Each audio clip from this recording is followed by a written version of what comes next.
기신이라고 하는 것은 어떻게 설명을 할 것인가? 일단 용신, 희신이라는 걸 가지고 좀 설명을 드리자면 태어난 환경 속에서 나에게 주어진 재능이라고 하는 것을 우리가 용신이라고 얘기를 했었어요. 네. 예, 그리고 그 재능을 환경에 적합하게 쓰게 만들어주는 요소는 희신이라고 얘기를 했었습니다. 근데 저는 태어나서 제 용신을 단 한 번도 환경에 적합하게 쓴 적이 없어요. 다시 말해서 내가 환경에 적합하게 쓰는 게 무슨 말이에요? 라고 하면 내가 만약에 공부하는 환경에 태어났다 그러면 내 재능을 공부에 맞게 써야 되죠. 네. 내가 만약에 지식을 연구하는 환경에 태어났다 그러면 지식을 연구하는 환경에 맞게끔 내 재능을 써야 하고, 내가 기술을 연구하는 환경에 태어났다 그러면 기술을 연구하는 것에 맞게끔 내 재능을 써야 하는데, 경우에 따라서 우리가 삶이라는 걸 잘 살펴보면 지식이라는 거를 연구하는 환경에 태어났지만 그 지식이라는 거를 연구하기 위한 물건이나 수단이 되는 것들을 생산해 주는 사람도 존재해요. 예를 들어 우리가 지식 그렇게 얘기했을 때 지식을 실질적으로 습득하는 거는 공부잖아요. 네. 근데 공부를 하기 위해서 필요한 게 뭐가 있나요? 공부를 하기 위해서 필요한 거. 책, 그렇죠. 책, 필기구. 공책, 선생님, 네, 필기구 이런 것들. 선생님, 네, 선생님도 필요하죠. 근데 선생님은 엄밀히 말하면 공부에서 좀 더 확장이 된 개념이라고 생각해 주시면 되고, 책, 공책, 필기구는 사물이 돼요. 지식을 연구하는 환경에서 필요한 사물이 된다고요. 네, 근데 공부를 하기 위해서는 그 공부라는 걸 가르쳐 주는 사람과 배우는 사람 외에 그 공부하는 사람과 가르쳐 주는 사람이 함께 공유하는 물건인 책, 공책, 필기구 이런 것들이 있겠죠. 그러면 공부하는 환경에서 책, 공책, 필기구를 만드는 게 문제되는 건 아니에요. 남들 다 공부할 때, 그래서 머리를 채울 때 나는 그냥 몸 써서 책을 만들래라고 하는 선택을 한 것밖에 차이점은 없는 거죠.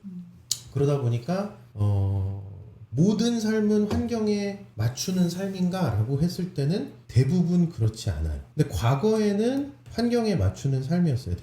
대부분 그랬다. 과거라고 하면 언제일까라고 하면 대략 6, 70년대만 해도 환경에 맞췄어요. 억지로 웬만하면 다 공부를 했습니다. 그땐 그게 전부인 줄 알았고 많이 권장을 했었고요. 공부라는 걸로써 입신양명을 해야 된다라고 하는 마인드가 사실 조선시대부터 쭉 내려왔고, 특히나 6, 70년대에 대학 들어가서 취업해서 돈 벌어서 집 사서 남들만큼의 삶을 사는 것, 이런 거는 거의 고정된 공식처럼 여겨졌다라고 얘기할 수 있는데, 한 80년대? 90년대 정도 들어서면서부터는 공부가 아닌 것으로도 뭔가 성공을 할 수 있다라고 얘기할 수 있는 게 조금씩 등장하기 시작을 했거든요.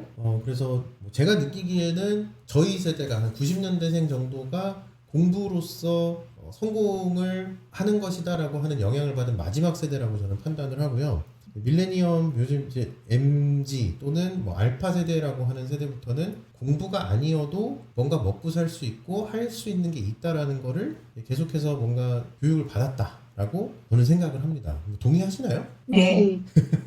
그래서 환경에 맞추지 않는다. 다시 말해 환경에 맞출 수밖에 없었던 그 세대의 특징도 존재하잖아요. 60년대, 70년대의 경우에 왜 공부만 했고 왜 공부를 강조했는가? 그게 전반적인 분위기였고, 그리고 그 이야기를 안 들으면 불이익을 굉장히 많이 줬었어요. 선생님들은 공감을 많이 하셨던 영화 중에 하나가 말죽거리 잔혹사일 거예요.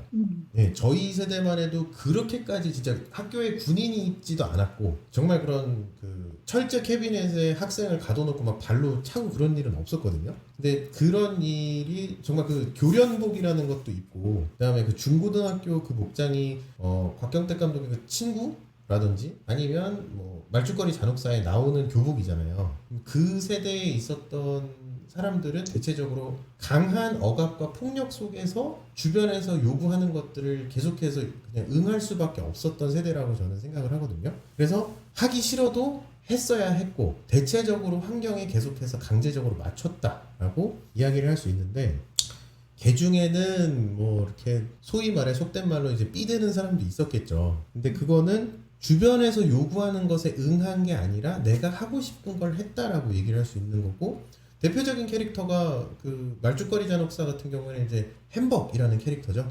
공부하러 하는 환경에서 막 영화배우 따라하고 막 야한 잡지 같은 거 그런 거 사와가지고 애들한테 팔고, 이런 것들 보면 학교에서 해야 될 일이 아니라 자기가 하고 싶은 일을 학교에서 하고 있잖아요. 그런 것들을 봤을 때 환경에서 요구하는 것이 있고 내 개인이 추구하는 것이 있다라는 관점에서는, 용신이라고 하는 것이 희신을 갖추면 환경에서 요구하는 걸 그대로 응하는 거예요. 근데 희신을 못 갖춘다 라고 했을 때는 환경에서 요구하는 걸 거부하는 거고, 그러면 환경에서 요구하는 것에 거부했으니 결국엔 내가 하고자 하는 것을 하는 것이다 라는 식으로 해석을 하는 게 희신과 기신의 차이가 되는 거예요. 그러면 희신이 있는 사람은 대체적으로 환경에 맞게끔, 주변에서 요구하는 거에 맞게끔 본인이 하기 싫어도 억지로 이악 물고 합니다. 근데 기신이 발달한 사람의 경우에는 환경에서 요구하는 대로 할까요?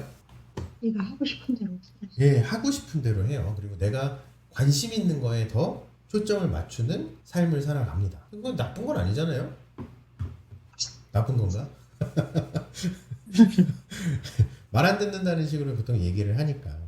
근데 그러면 이제 기신이라는 거를 어떻게 해석을 할 것이냐? 기신은 한자로서는 요 꺼릴 기라는 걸 씁니다.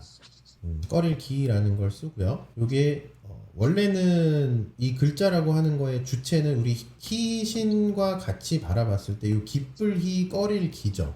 그럼 기뻐하는 건 누가 기쁠까요? 하늘이. 하늘이 기뻐합니다. 그러면 꺼리는 것도 하늘이 꺼리겠죠. 네. 예, 하늘이 왜 꺼릴까? 일단은 사람이 태어나면서 하늘이 너한테 용신이라는 걸 줬어. 너가 이 재능을 써야 돼 라고 줬어요. 근데 희신이 발달해 있는 사람은 하늘이 준 재능을 환경에 맞춘 그대로 쓰는 사람이 되는 건데, 기신이 발달한 사람은 하늘이 준 재능을 자기 맘대로 바꿔서 내가 하고 싶은 대로 쓰는 거거든요. 그럼 하늘의 입장에서는 그거 그렇게 쓰라고 준 거 아닌데 너는 내가 부여한 재능을 그렇게 쓰냐라고 얘기할 수 있잖아요.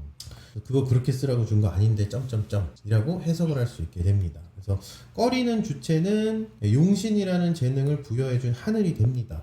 하늘의 입장에서 저거 저렇게 쓰라고 준 거 아닌데 저걸 저렇게 쓰고 있네 라고 이야기를 하는 요소가 기신이라고 이야기를 할 수 있는 거고, 그러면 환경에 맞춰서 자기 재능을 발휘하는 것이 아니라 내가 원하는 방식대로 내 재능을 발휘하는 것이 기신이다 라고 이야기를 할 수 있겠죠. 그래서 기신을 활용하는 경우는 어떻게 되는 것이냐? 개인에게 내 재능을 맞춰서 활용하는 것이에요. 다시 말해 내가 원하는 대로 내 재능을 바꿔서 용도를 쓰는 거다. 그러면 사람으로서는, 사람의 입장에서는 누구나 욕구와 욕망이라는 게 있잖아요. 그럼 그 욕구와 욕망이라고 하는 관점에서 봤을 때는 하늘이 너 지식 환경에 태어났으니까 네 재능을 지식이라는 거를 연구하는데 써 라고 했는데, 싫어요. 저는 지식을 연구하는 것보다 지식 연구하는 물건 만드는 게 더 재밌더라고요. 책은 제본을 뜰 때 이게 A4 사이즈로 있고 B5 사이즈가 있고 아니면 단행본 사이즈가 있고